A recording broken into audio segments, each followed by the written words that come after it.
Bismillahirrahmanirrahim. Assalamualaikum warahmatullahi wabarakatuh.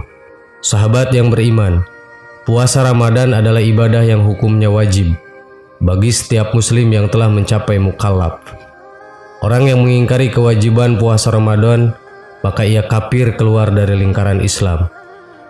Namun, bagaimanakah dengan orang yang rajin puasa tapi tidak sholat? Apakah ibadah puasa yang dilakukannya diterima? Secara hukum, sholat 5 waktu adalah ibadah yang hukumnya wajib. Konsekuensi hukum bagi orang yang meninggalkan sholat, amalannya tidak ada yang diterima oleh Allah Azza wa Jalla, baik berupa haji, puasa, zakat, atau amalan apapun. Dari Abu Hurairah radhiyallahu an, Nabi Muhammad SAW bersabda, "Rubba sha'imin haddahu minasyahimi ju'i wal atas, wa rubba qa'imin haddahu min qiyamihi syahri." Betapa banyak orang yang berpuasa hanya mendapatkan rasa lapar dan dahaga saja. Betapa banyak pula yang melakukan sholat malam hanya jadinya begadang di malam hari saja. Hadis riwayat Ahmad.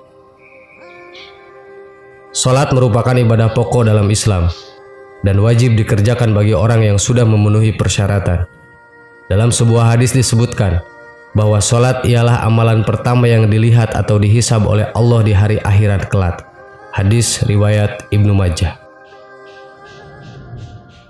Bahkan dalam hadis lain dikatakan, antara hamba mukmin dan kafir ialah meninggalkan sholat. Hadis riwayat Ibnu Majah. Maksudnya, meninggalkan sholat dapat menjadi perantara seorang untuk menjadi kafir. Dua hadis tadi menunjukkan betapa pentingnya mengerjakan sholat. Terlebih lagi, terdapat kesepakatan ulama atau ijma bahwa sholat termasuk kewajiban yang tak bisa ditawar-tawar lagi. Siapapun yang sudah memenuhi persyaratan mesti mengerjakannya dalam keadaan apapun dan sesulit apapun. Selain puasa, terdapat kewajiban pokok lain yang hukumnya setara dengan sholat, seperti haji dan zakat. Kemudian, bagaimanakah hukumnya mengerjakan puasa tetapi tidak mengerjakan sholat? Apakah puasanya masih dihukumi sah, mengingat sholat sebagai amalan utama dan pokok? Untuk menjawab pertanyaan ini, kita mesti merinci terlebih dahulu atau paling tidak bertanya kepada orang yang tidak sholat tersebut. Kira-kira apa alasannya meninggalkan sholat? Apakah karena mengingkari kewajibannya atau lantaran malas?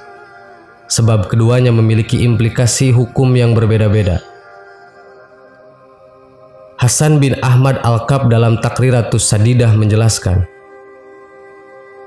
ada dua kondisi orang yang meninggalkan sholat. Meninggalkan sholat karena mengingkari kewajibannya dan meninggalkan sholat karena malas. Orang yang masuk dalam kategori pertama maka ia dihukumi murtad. Sementara orang yang meninggalkan karena malas hingga waktunya habis maka ia masih dikatakan muslim.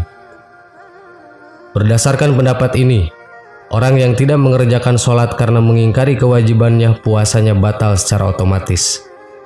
Sebab dia sudah dianggap murtad dan keluar dari Islam, termasuk hal yang dapat membatalkan puasa. Sementara puasa orang yang tidak mengerjakan sholat karena malas atau sibuk, statusnya masih muslim dan puasanya tidak batal secara esensial.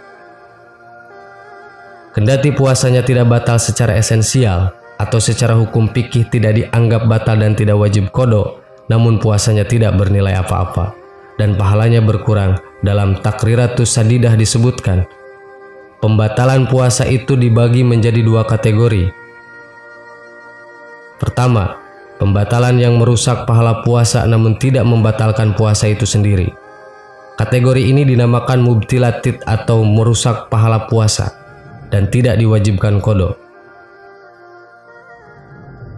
Kedua, sesuatu yang dapat membatalkan puasa dan merusak pahalanya.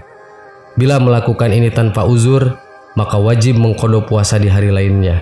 Kategori ini dinamakan mubtirat atau membatalkan puasa.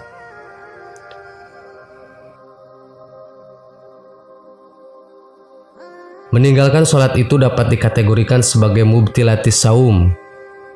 Dia tidak merusak keabsahan puasa, tetapi dia merusak pahala puasa.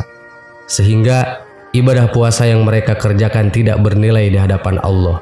Meskipun demikian, dia diharuskan untuk tetap berpuasa sebagaimana mestinya dan mengqadha sholat yang ditinggalkannya. Sahabat yang beriman, demikianlah pembahasan tentang orang yang berpuasa tetapi tidak melaksanakan ibadah sholat. Semoga kita senantiasa istiqomah menjaga ibadah puasa kita dan mengerjakan ibadah sholat. Wallahu a'lam. Wassalamualaikum warahmatullahi wabarakatuh.